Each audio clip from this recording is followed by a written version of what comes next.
हरि ओम। गुरुर्ब्रह्मा गुरुर्विष्णु गुरुर्देवो महेश्वरा गुरुर्साक्षात् परब्रह्म तस्मै श्री गुरुवे नमः। ओम अखंडमंडलाकारं व्याप्तं येन चराचरं तत्पदं दर्शितं येन तस्मै श्री गुरुवे नमः। ओम विश्वादेव सद्गुरुतानि परासु यद्भद्रं तन्नाशु। ओम नमस्ते सदा वत्सले मातृभूमे त्वया हिन्दुभूमे सुखं वर्धितोऽहं महामङ्गले पुण्यभूमे तदर्थे ततत्त्वेशकायो नमस्ते नमस्ते ततत्त्वेशकायो नमस्ते नमस्ते। भारत माता की।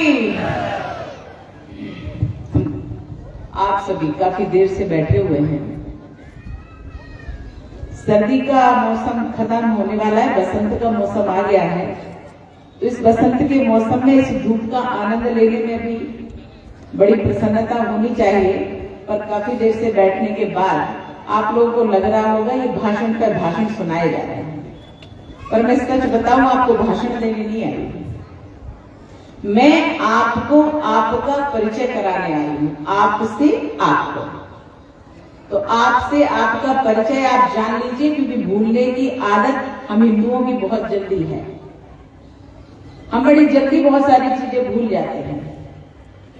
इसलिए सबसे पहले अपने भगवान को याद करो, अपनी भारत माता को याद करो, अपने भगवान कृष्ण को याद करो, शिव को याद करो, क्योंकि प्रभु राम जी का मंदिर बन गया है, भगवान कृष्ण का और महादेव का मंदिर, काशी विश्वनाथ का मंदिर अभी निर्विघ्न होना शेष है। इसलिए जयकारा जब लगाएंगे तो भारत माता की जय के साथ सभी जयकारा जोर से लगाएंगे, पूरी आवाज के साथ लगाएंगे, क्योंकि भगवान ने हमें मुख दिया, आवाज दी, हाथ दिए उठाने के लिए, जयकारा करने के लिए, पैर दिए हैं तीर्थ यात्रा करने के लिए, मुख दिया है जयकारा, भगवान का जयकारा, भारत माता का जयकारा और भजन करने के लिए, प्रवचन करने के लिए, कान दिए हैं अच्छी बातें और सत्संग सुनने के लिए, भजन सुनने के लिए। इसलिए सभी अंगों का आंखें दी हैं भगवान के दर्शन करने के लिए, देश दर्शन देव दर्शन करने के लिए। इसलिए सभी अंगों की सार्थकता करने के लिए आज साधु संत आपके यहाँ आए हैं। और मैं अपनी बात सिर्फ इतनी कहूंगी कि आपको करना क्या है और अभी समय कैसा चल रहा है। तो इसलिए जोर से बोलेंगे, दोनों हाथ उठा करके बोलेंगे, पूरी दम से बोलेंगे, जय श्री राम, भारत माता की,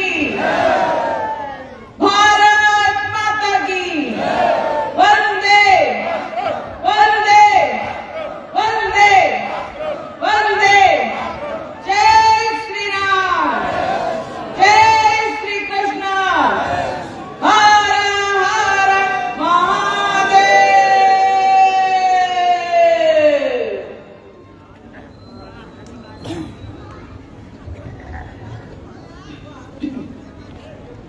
आज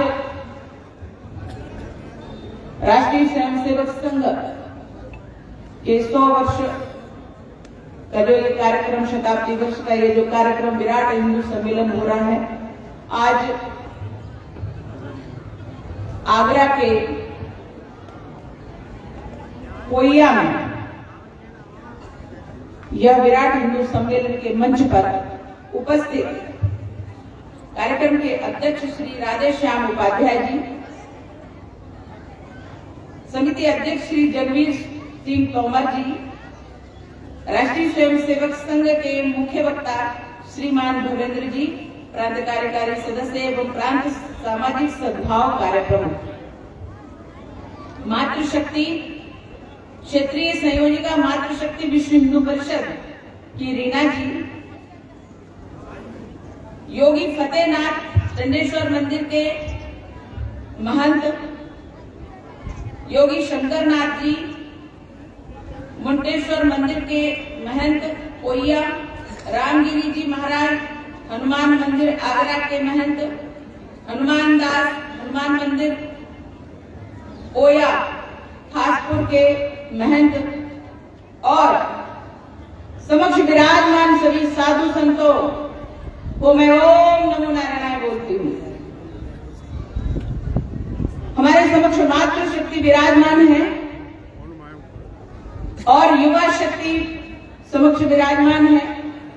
मैं आप सभी को आज की उपस्थिति के लिए, आप सभी के मन में विराजमान ईश्वर की शक्ति, भारत माता के लिए भक्ति समर्पण, भारत माता के लिए प्रेम जो आपके अंदर विराजमान है, जिस निष्ठा के साथ आज आप बैठे हुए उनकी बातों को सुनने के लिए, उस भावना को मैं नमन करती हूँ।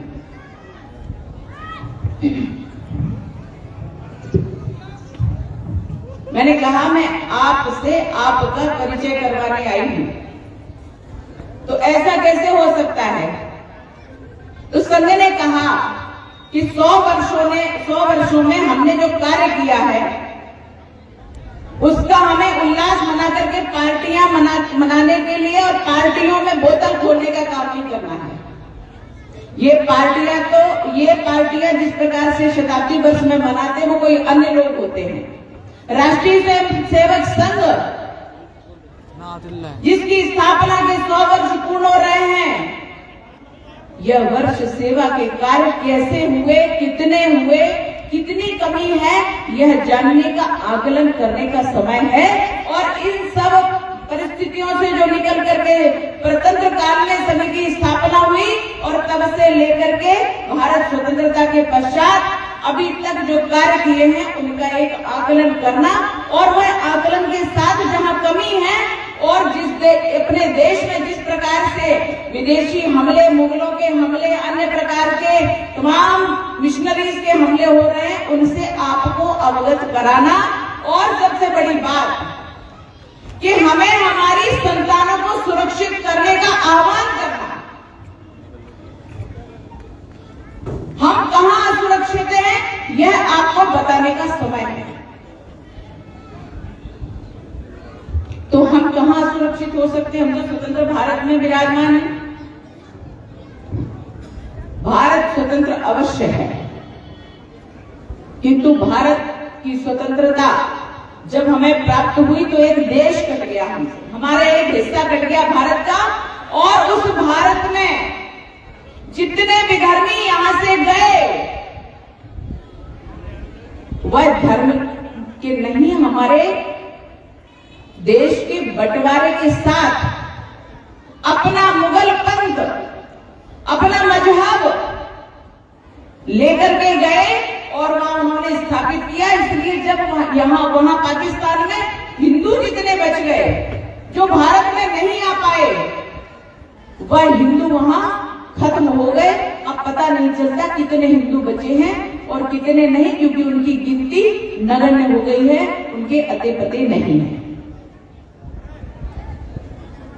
हमारे देश में जितने मुस्लिम रह गए थे, उन मुस्लिमों की जितनी संख्या थी वह कई गुना बढ़ गई है और वह हमारे माथे पर चढ़ करके चिल्लाने लगे हैं। तो सच बताऊं कि आप लोगों को ये अभी आभास भी नहीं है कि हमारे साथ हो क्या रहा है। हमारे बगल में रहने वाला एक विधर्मी, हम उसके साथ भाईजान का व्यवहार करते हैं। ये हमारे भाईजान है, सलीम भाईजान है, मुनीम भाईजान है, मुनीर भाईजान, पता नहीं कौन कौन से भाईजान। हम भी बड़े सम्मान के साथ उनसे बोलते हैं ये हमारे भाईजान। पर सच बताइए, अपनी माता से जन्मा पुत्र जो हमारा भाई है उसका नाम लेके बुला लेते, पर भाईजान नहीं कहते। हमारे घर का सिर्फ भाई है और वो हमारी जान हो जाते हैं। जब तक आप उनको अपनी जान बनाते रहेंगे, जब तक आप उनको भाई कहते रहेंगे, तब तक हम उनको कुछ नहीं कर पाएंगे। तो हमारी बेटियों को ले जाकर के टुकड़े टुकड़े करके अपने प्यार में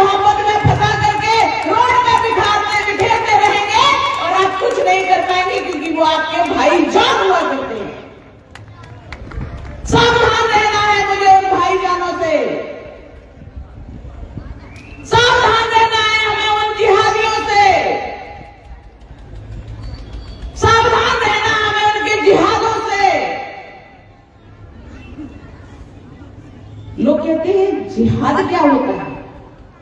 अरे जिहाद होता है कि वो मारने के लिए आपको जो तैयारियां करते हैं, आपका धर्म छीनने के लिए जो प्रयास करते हैं, आपको मुसलमान बनाने के लिए जो प्रयास करते हैं, वह आपको खत्म करने का प्रयास करते हैं। यह जिहाद होता है। हमारी लड़कियों को प्यार मोहब्बत में फंसाते हैं। नाम सलीम होता है, नाम सुबेर बताते हैं,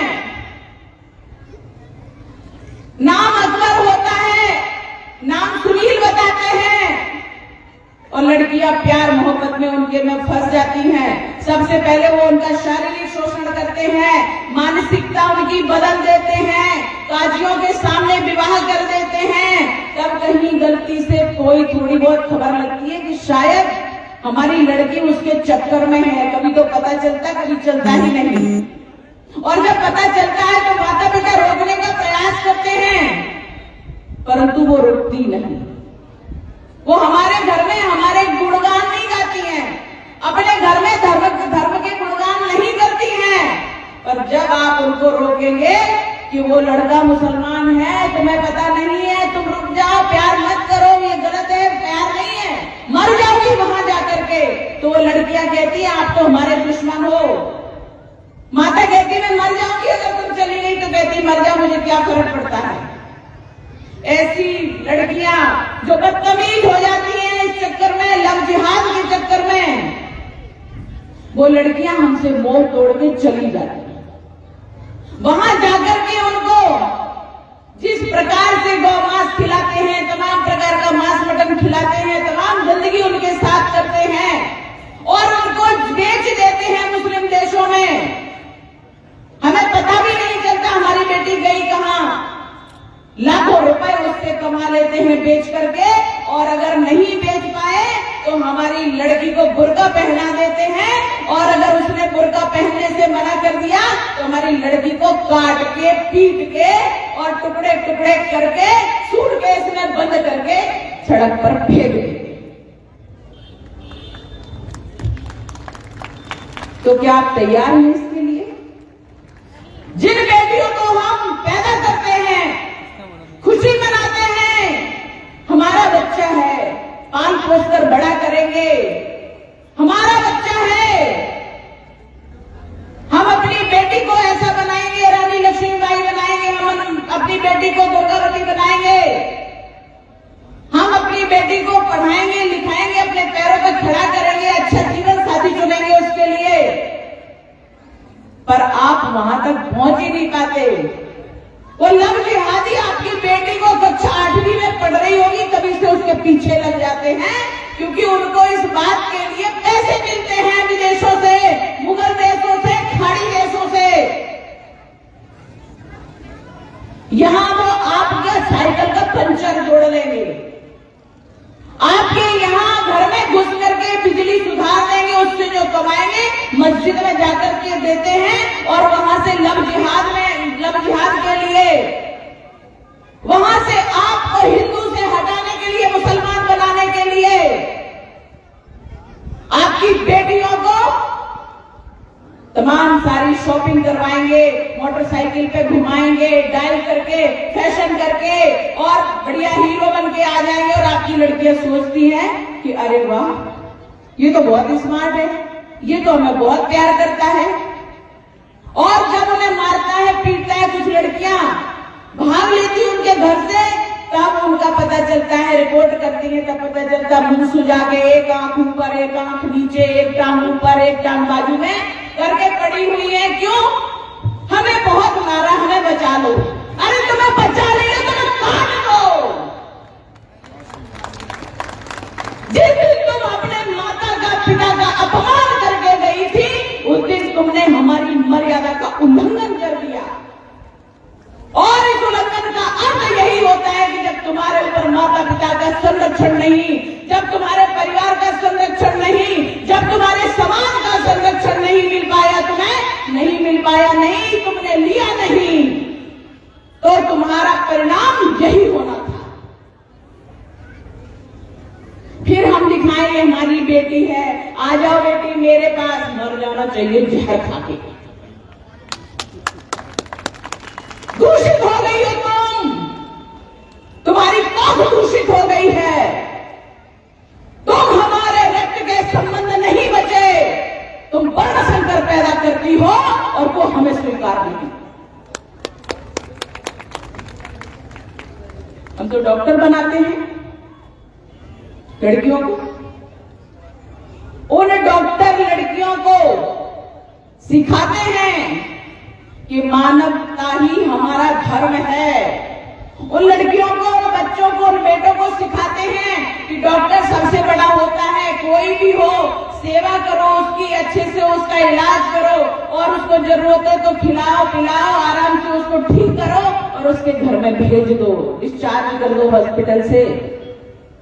आवश्यकता लगे जहां लगे, मरने मत दो व्यक्ति को, क्योंकि मानवीयता हम सिखाते हैं, क्योंकि हमारे शास्त्रों में है।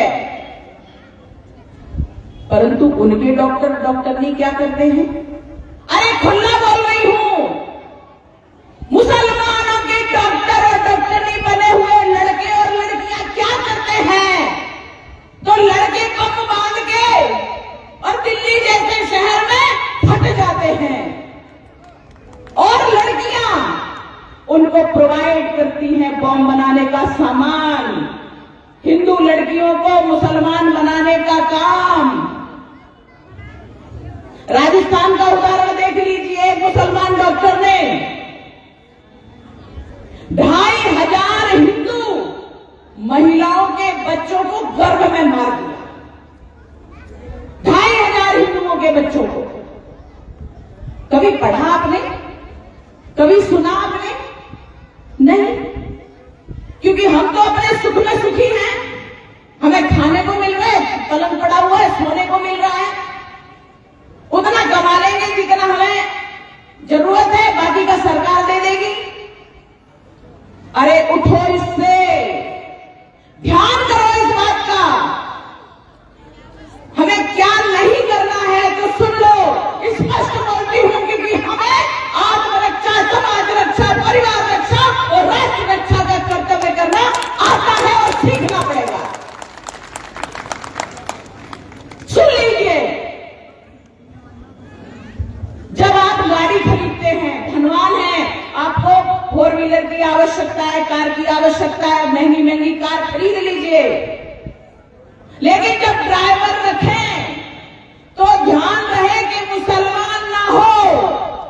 तय कर लो, संकल्प लेने की आवश्यकता है। संकल्प लो कि हम कभी मुसलमान ड्राइवर नहीं रखेंगे।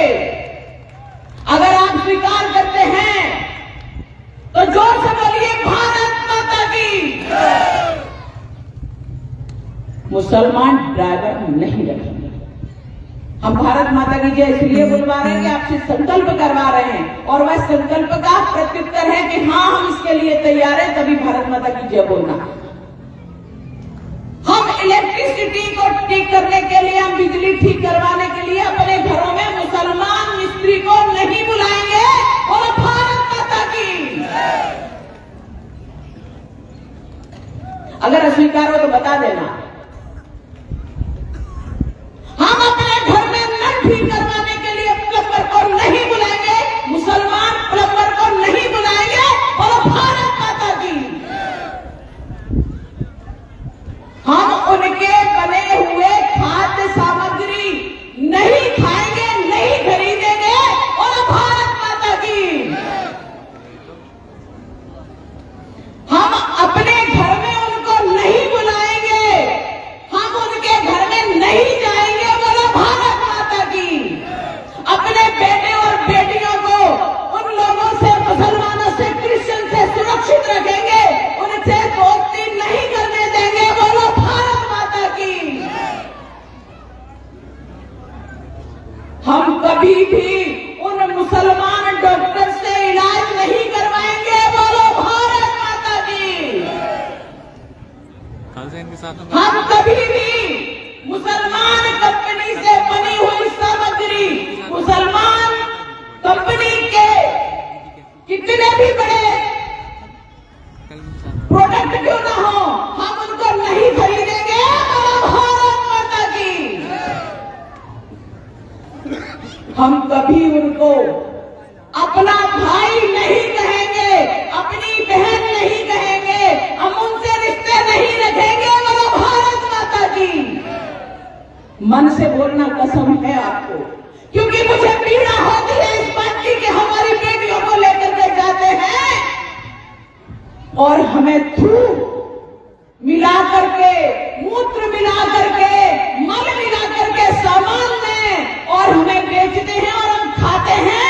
इसलिए हमें पीड़ा होती है और ये आज मैं खुल करके बोल रही हूं कि अपने को उनसे संबंध नहीं रखना है। बोलो भारत माता की। कठोर बोल रही हूं लेकिन सत्य है, उसको स्वीकार करना। जब भी आप मार्केट जाएं पूछ लेना कौन हो तुम, तुम्हारा नाम क्या है। सब्जी खरीदने जाओ तो पूछ लेना तुम्हारा नाम क्या है। और अगर वो झूठा बताता है तो जरा आधार कार्ड देख लेना और फिर खरीदना सामान। कहना तुमसे नहीं खरीदेंगे, तुम मुसलमान हो, हम तो अपने हिंदू की दुकान से खरीदेंगे। और सौगंध दे रही हूं आपको, अपनी फैक्ट्री में, अपने संस्थानों में, अपनी दुकानों में, सब्जी की दुकान, पानी की दुकान, चाट की दुकान, फल की दुकान और तमाम सारे जितने भी संस्थान है, जितनी भी दुकानें आपने खोली है भरण पोषण के लिए, उनमें सब में अपने नाम की प्लेट लगा लो और लिख दो ये हिंदू की दुकान, ये नाम, ये हमारी दुकान है और हिंदू आपसे सामान खरीदेगा। पूछने की आवश्यकता ही नहीं पड़ेगी कि तू मुसलमान है या हिंदू। स्पष्ट लिखा हुआ ये हिंदू की दुकान है और इसमें हिंदू है और मेरा नाम ये है और आप लिख लीजिए वहां। निश्चित रूप से आपकी दुकान की बिक्री ज्यादा होगी, आपके पास पैसा आएगा और आप स्वाभिमान से जीवन जी सकेंगे और अपनी संतानों के साथ अपने देश को सुरक्षित कर सकेंगे। इसलिए मैं आपकी पहचान आपसे कराने आई हूं। डॉक्टर वो बनते हैं देश के लिए घात करते हैं, इंजीनियर वो बनते हैं देश के साथ घात करते हैं और इन सब के साथ हमारी बेटे और बेटियों को हमसे अलग करने का साहस दिखा लेते हैं और हम हमारे बेटे और बेटियों से असुरक्षित हो जाते हैं। एक तो हम संतान पैदा कम करते हैं, कहते हैं हमारे पास खिलाने को नहीं है। अरे हमारे माता पिता ने भी 5-5, 6-6 संतानें पैदा की। हम 4-5 बहन भाई हुआ करते थे। हमारे चाचा, ताऊ, मामा, मौसी, बुआ, नाना, नानी सब कुछ हुआ करते थे। आज पूछ लो जिनके एक संतानें हैं, क्या उनके बच्चों को रिश्ते दे पा रहे हो? चाचा खत्म, मौसी खत्म, ताऊ खत्म, बुआ खत्म। आपने तो रिश्ते ही खत्म कर दिए, हिंदू होने का कर्तव्य ही नहीं निभाया। अरे जब अपने परिवार का कर्तव्य नहीं निभाए तो हिंदू होने का क्या निभा पाओगे? और जब हिंदू का नहीं निभा पाए तो देश का कर्तव्य क्या निभाओगे? ये मैं आपको बोल रही हूं। शर्म आनी चाहिए हमें कहना पड़ रहा है कि आप बच्चे पैदा करिए। हाँ तो मैं कहूंगी, अरे आपको अगर अपनी पहचान नहीं, अगर आपको अपनी समझ नहीं, अगर आपके अंदर दम नहीं, तो मैं कहूंगी, कहने आई हूं कि 4-5 संतानें पैदा करिए देश के लिए। 1-2 बच्चे देश के लिए समर्पित हो जाए, प्रचारक निकल जाए आरएसएस के, समाज को सुरक्षित कर लेंगे, समाज को सुधार देंगे। एक आध बच्चा सन्यासी बन जाए, ब्रह्मचारी बन जाए, संपूर्ण राष्ट्र को ज्ञान देंगे और विश्व में भी ज्ञान देंगे, जिससे भारत माता विश्व गुरु बनेगी। 1-2 बच्चे आपकी सेवा के लिए, माता पिता की सेवा के लिए हो जाए, जिससे माता पिता वृद्धावस्था में वृद्धाश्रम के दरवाजों के अंदर ना जा पाए, ऐसा विचार अभी से कर लीजिए। जिस दिन आप मिशनरीज में, क्रिश्चियन स्कूल में आप अपने बच्चों को भेजते हैं, आप अपने बच्चों को प्रवेश कराते हैं, एडमिशन कराते हैं, आप समझ लीजिए वृद्धाश्रम के दरवाजे, ओल्ड एज होम के दरवाजे आपके लिए दिन खुल जाते हैं। क्या चाहोगे? आप चाहोगे वृद्धाश्रम में जाना? अरे नहीं चाहोगे तो तैयारी अभी से करना है। मुस्लिम महिलाएं बच्चे ढेर पैदा करती हैं, परंतु ऑपरेशन से उनके बच्चे नहीं होते। हर हिंदू महिला के ऑपरेशन से बच्चे पैदा होते हैं और उसके बाद डॉक्टर कह देता 2 बच्चे होंगे, 3 बच्चा होगा, इससे ज्यादा होगा ही नहीं क्योंकि डॉक्टर तय करेगा। अरे हमारे देश के लिए क्या अनिवार्य है ये हम तय करेंगे या डॉक्टर तय करेगा? खाओ पियो स्वस्थ रहो प्रसन्न रहो, गृहिणी के कर्तव्य निभाओ, गृहस्थ कर्तव्य निभाइए, जिससे सन्यासी ज्ञान दे पाए, आपको मार्गदर्शन दे पाए, राष्ट्रीय स्वयंसेवक संघ प्रचार निकाल के आपकी सेवा कर पाए, देश का ज्ञान देश की शिक्षा दे पाए, देश के लिए कर्तव्य सिखा पाए, आपका बुढ़ापा सुरक्षित हो जाए, आपके साथ सब घुल मिलकर रहें, रिश्ते नातों में हम बंधे रहें और जो सुंदरता हमारे देश में संस्कारों की होती है, हिंदुओं के साथ सनातन धर्म की जो सुंदरता है, जो रीति रिवाजों में सुंदरता है, वह बनी रहे। और इसको बनाए रखने के लिए हमें संतानों की आवश्यकता है। हमसे मीडिया ने पूछा, एक भाषण मैंने दिया, मीडिया ने पूछा भारत में इतनी संतानें हैं, भारत को जनसंख्या से भरा पड़ा है, सरकार को चाहिए संतान पैदा करने पर रोक लगाए, एक ही बच्चा पैदा हो। अरे पत्रकार भी ये नहीं सोचते कि हम पूछ किससे रहे हैं और पूछ क्या रहे हैं? मैंने कहा, मैंने कुछ नहीं कहा, मैंने तो ये कहा कि हमें आपकी संतान चाहिए। मैं जिनके सामने बैठी थी वो देशभक्त थे। कभी कभी ऐसा होता है, हनुमान जी भी अपना बल भूल जाते हैं, तो हमारे हिंदू भी अपना बल भूल गए, तो याद दिलाने के लिए जामवंत को आना पड़ा। अरे हम भी जामवंत बन जाते हैं, आपको बता देते हैं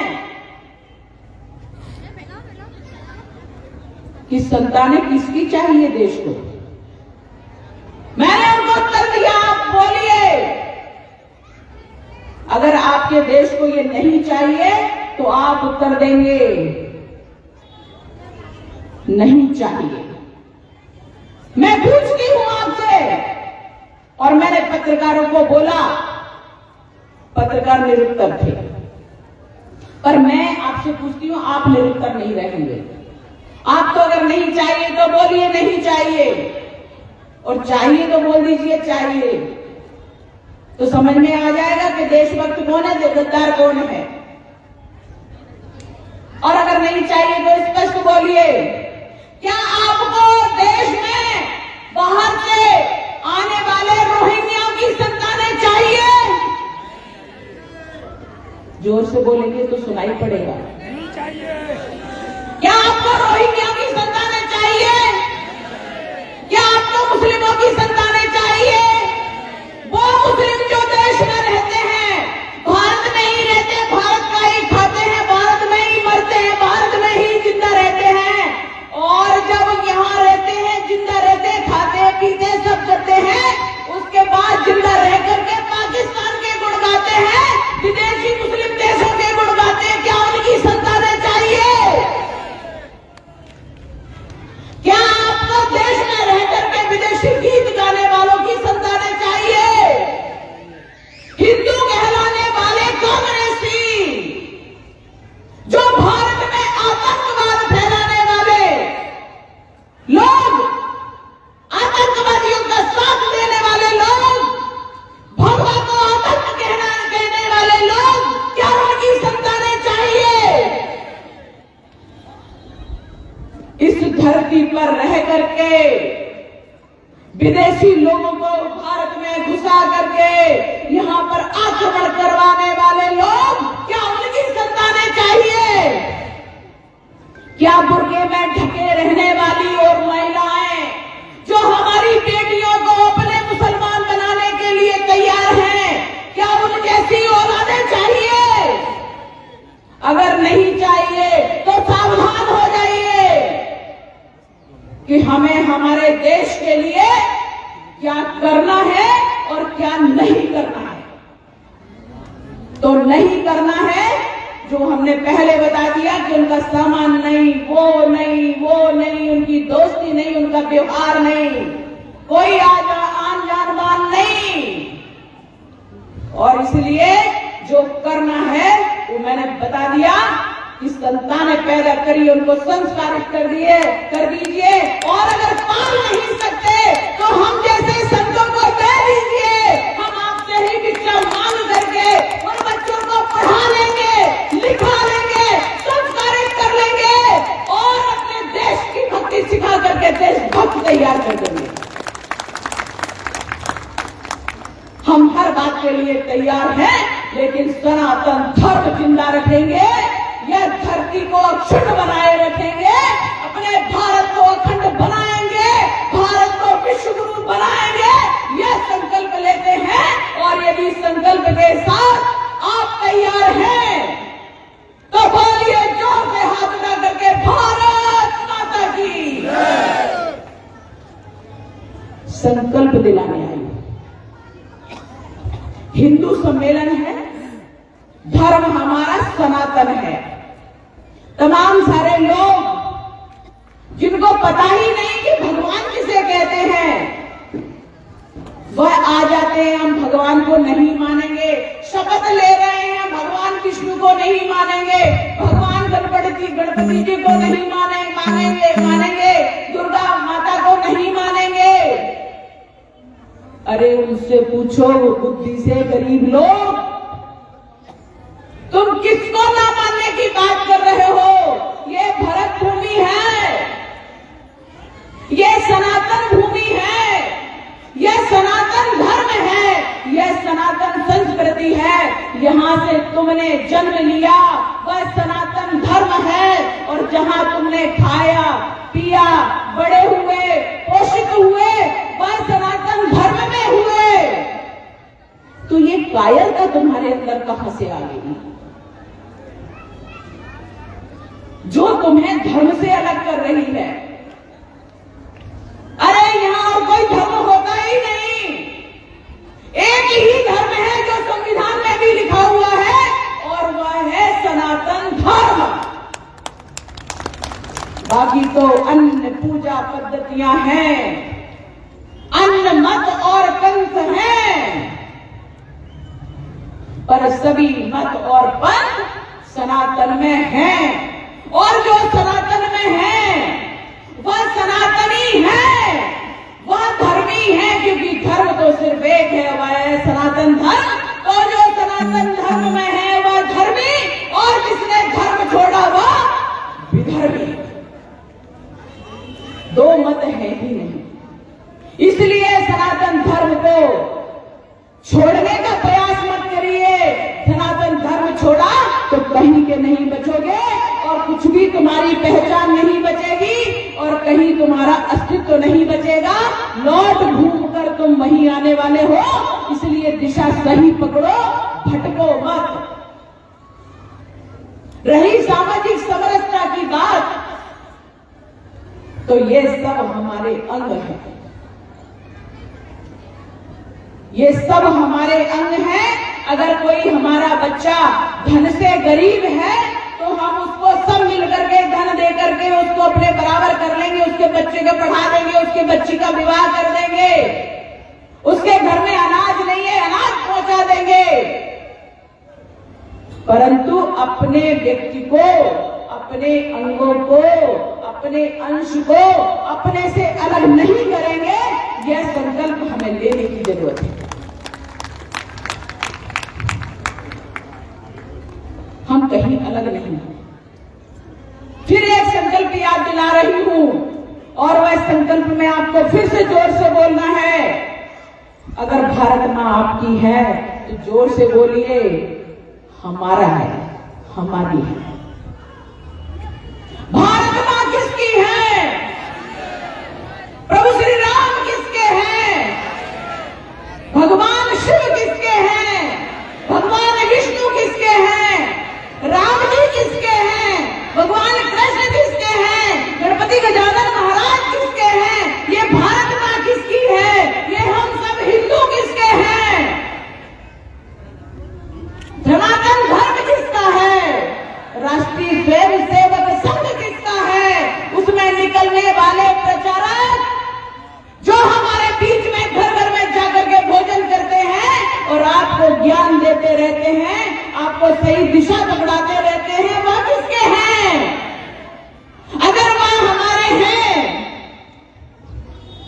तो और जोर से बोलिए, ये धरती माँ किसकी है?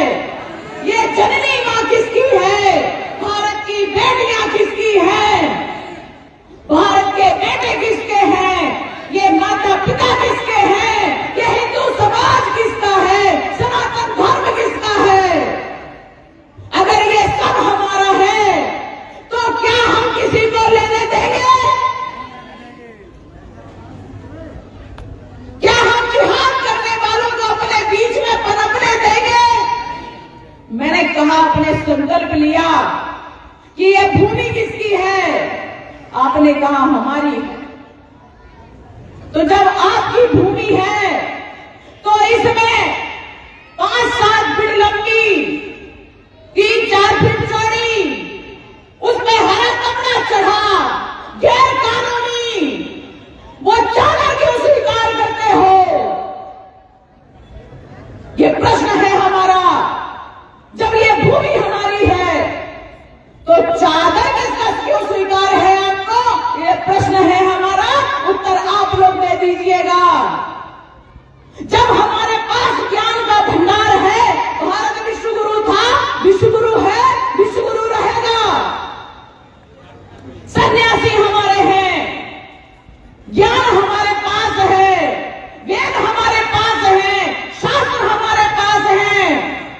और ये जब सब हमारे पास है तो हम ये सफेद ओढ़ने वाले लोग, क्रिश्चियन मिशनरी स्कूल चलाने वाले लोग, हमारा मत परिवर्तन करने वाले लोग, सनातन धर्म पे घात करने वाले लोग, ये फादर क्यों स्वीकार है आपको? प्रश्न आपके सामने खड़ा है। ना हमें चादर स्वीकार है, ना हमें फादर स्वीकार है। जब ये संकल्प आप ले लेंगे, मैं सौगंध खाकर कहती हूं कि ना आपकी बेटी, ना आपके बेटे, ना आपकी भूमि, ना आपकी माता, ना भारत माता, ना समाज, ना परिवार, कोई भी असुरक्षित नहीं रहेगा। ये आपको मैं सौगंध दिलाती हूं। लेकिन आपको विचार करना पड़ेगा। अगर आप बुजुर्ग हैं तो बच्चों से कहिए, संतानें पैदा करें। देश की रक्षा का भार तुम्हारे ऊपर है। देश की रक्षा करने के लिए क्षत्रिय तो अगर आपके अंदर पैदा होता है तो हर वो हिंदू, चाहे वो अपने को किसी भी जाति का मानता हो, पर देश की रक्षा के लिए समर्पित है, तो हर हिंदू क्षत्रिय है। और अगर ज्ञान देता है, वेद पाठी ब्राह्मण है, वेद पढ़ाता है, लोगों को ज्ञान देता है, शिक्षा देता है, संस्कार देता है, पूजा पाठ करवाता है, तो हर उच्च वर्ग का व्यक्ति, हिंदू व्यक्ति ब्राह्मण है। अगर कोई हिंदू व्यवसाय करता है, रोजगार करता है, भरण पोषण के लिए कार्य करता है, किसी ने जूते की, किसी ने अनाज की, किसी ने कारखाने खोल रखे हैं, किसी ने खाने की, किसी ने पीने की दुकानें खोल रखी हैं, तो वह वैश्य वर्ग में आता है हर हिंदू। पर वो कोई भी हो सकता है और वो हिंदू है लेकिन वैश्य है। और जो सेवा का भाव रखते हैं वह डॉक्टर होते हैं, वह समाज सेवी होते हैं, वह माता होती है जो अपने बच्चों की भी सेवा करती है, वह पिता होता है जो अपने बच्चों की, समाज की सेवा करता है। महर्षि वाल्मीकि के हुए, उन्होंने प्रभु राम जी के संतानों को अपने यहाँ जन्म का संरक्षण किया। माता सीता ने उनके आश्रम में 2 बच्चों प्रभु राम जी के लव और कुश को जन्म दिया। उनका नामकरण महर्षि वाल्मीकि जी ने किया। उनका पालन पोषण संरक्षण शिक्षा महर्षि वाल्मीकि जी ने दी। तो वह ब्रह्म कर्म किए, वह ब्राह्मण है। लेकिन जो सेवा का भाव रखते हैं वह माता भी होती है। वह जब बच्चे की सेवा करती, पोटी धुलाती है, जब वो बच्चे का शौच ठीक कर वो करवाती है, सफाई करवाती है, बच्चे की मालिश करती है, बच्चे की सेवा करती है, उस समय भी वह शुद्ध होती है। इसलिए भेद नहीं करना, जाति पे जाना नहीं, और जो जाति पे जाए उसको छोड़ना नहीं। एक ही बात कहती हूं, जो सेवा का भाव रखते वो चिकित्सक भी होते हैं, वह भी शुद्ध काम करते हैं, क्योंकि हमारी सफाई, घर में सफाई, बच्चे की सफाई करने वाली माँ भी उसी वर्ग में आती है, क्योंकि वह भी यही कार्य करती है, अपने घर की साफ सफाई भी करती है। तो क्या हम अपने शूद्र वर्ग को, अपनी माता को गाली देंगे? अरे वो हमारी ऐसे सामाजिक समरसता कहते हैं, इसे मां बन करके स्वीकार करते हैं। हमने भेद डाल दिया। कोई कह रहा सवर्णों को आरक्षण नहीं है और नहीं देंगे, कोई कहता है हम SC ST को आरक्षण दे रहे हैं, हम सवर्णों को नहीं देंगे, कोई कहता हम सवर्णों को दिलवाएंगे, आप हमें वोट कर दीजिए। अरे राजनीति के खेल में समाज को मत तोड़िए। आपके कंधों पर राजनीति देश के बंटवारे के साथ हुई है और उसको आगे मत बढ़ने दीजिए, समाज को मत बढ़ने दीजिए। जो दुर्बल हैं, जो निर्बल हैं, उनको उठाना हमारा कर्तव्य है, और जो सक्षम हैं उनसे कहा जाता है कि आप समाज का सहयोग करिए, सेवा में सहयोग करिए, साधु संतों को दान करिए, जिससे साधु संत अपनी तपस्या मिला करके आपकी संतानों को सही मार्ग, सही ज्ञान, सही त्याग, सही तपस्या सिखाएंगे, उनका निर्माण कर देंगे। चलते फिरते राष्ट्रभक्त आपको हर जगह मिलेंगे, कोई भी कायर ना रहे, ऐसा मेरा संकल्प है। कोई भी लोभ में, मोह में, भय से, प्रीति से, किसी भी प्रकार से हिंदुत्व ना छोड़े, सनातन धर्म ना छोड़े, देश के लिए जिए, देश के लिए मरे, यह हमारा संकल्प है और हम सबको पूर्ण करना है। जगाने तो आई हूं, एक बात के लिए और जगा देती हूं। 2008 में कांग्रेसी विधर्मियों ने एक षड्यंत्र रचा पड़ा, देश में भगवा आतंकवाद, देश में हिंदू आतंकवाद, हिंदुत्व आतंकवाद स्थापित करना, यहां से प्रारंभ करवा के और यूएनओ में जाके उसको स्थापित करना कि भगवा आतंकवाद भारत में है, हिंदुत्व आतंकवाद भारत में है। तो इसके लिए करना क्या है, क्योंकि जहां देखो वहां मुसलमान आतंकवाद था, हरा आतंकवाद था। उन्होंने कहा बहुत सुंदर रहेगा, हरा हरा हरा हरा लोग करते हैं, लेकिन मुसलमान को आतंकवाद कहते हैं, कांग्रेसी मुसलमानों को, आतंकवादियों को संरक्षण देते हैं। तो एक काम कर लेते हैं कि हम भगवा को आतंकवाद कह देते हैं। ये साधु संत हैं, कुछ नहीं बोलेंगे, इसलिए क्या करना चाहिए, एक महिला चाहिए जिसको प्रताड़ित करेंगे, वह जो हम चाहेंगे उसको बोल देंगे। भगवाधारी भी चाहिए, RSS की विचारधारा की भी राष्ट्रभक्त होनी चाहिए, और संत होना चाहिए, सन्यासी होना चाहिए, क्योंकि उनको भगवा आतंकवाद, सन्यासी, हिंदुत्व आतंकवाद स्थापित करना था। उन सब में उन्होंने उन सबको जो पाया, उनमें एक सात्विक प्रज्ञा सिंह ठाकुर को चुन लिया। उन्होंने चुन करके गैर कानूनी तरीके से हमें लेकर के गए और 13 दिनों तक उन्होंने गैर कानूनी मुझे कस्टडी में रखा। भगवान सूर्य के भी दर्शन नहीं होने दिए। कोई बात नहीं, 11 दिन की उन्होंने पुलिस कस्टडी मांगी। उन 13 दिनों गैर कानूनी और 11 दिन पुलिस की कस्टडी में उन्होंने जितने कांग्रेस के सरकारी एजेंसी ATS, उन्होंने जितनी प्रताड़नाएं दी, वह प्रताड़नाएं सन्यासी साध्वी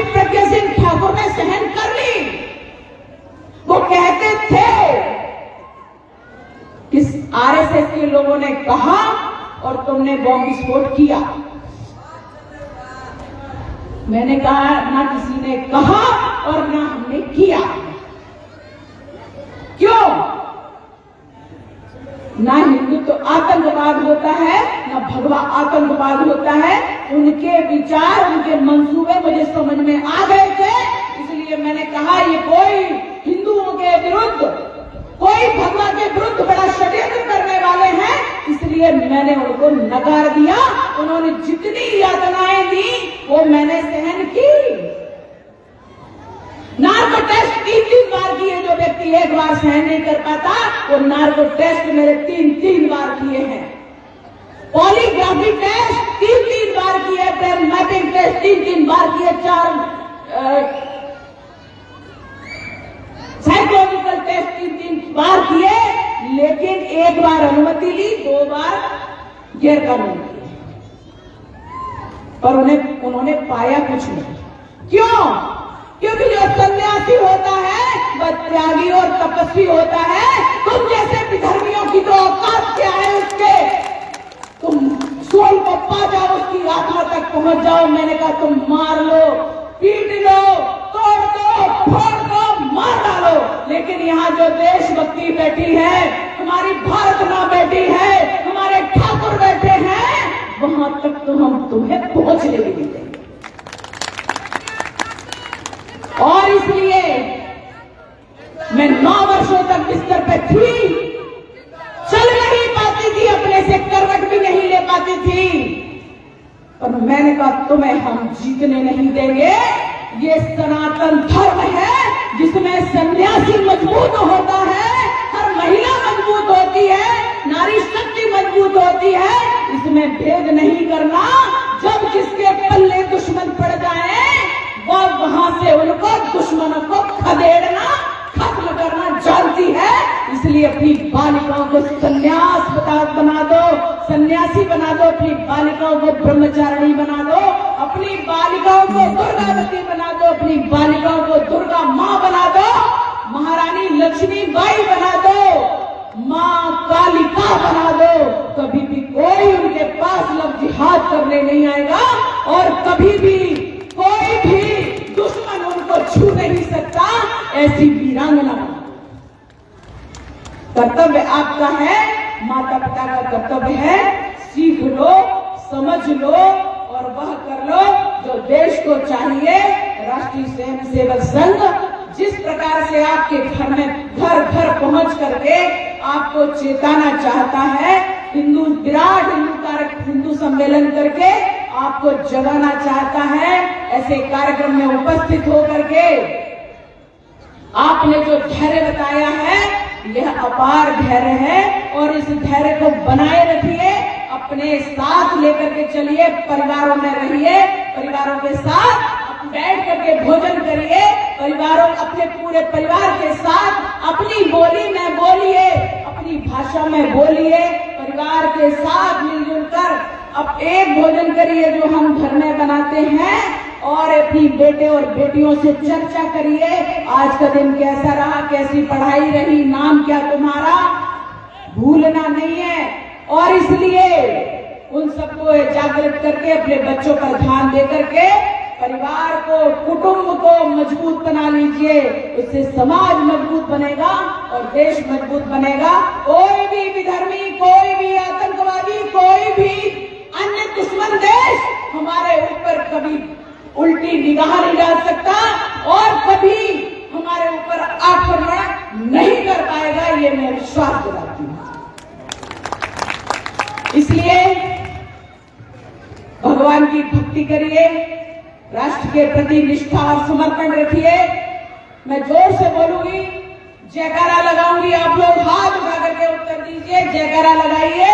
बोलो गणपति गजानन महाराज की, भोलेनाथ की, अम्बे मात की, श्यामती रामचंद्र भगवान की, राम भक्त हनुमान की, वृंदावन बिहारी लाल की, लक्ष्मी मात की, सद्गुरुदेव भगवान की, दत्तात्रेय भगवान की, जगत गुरु शंकराचार्य भगवान की, सत्य सनातन धर्म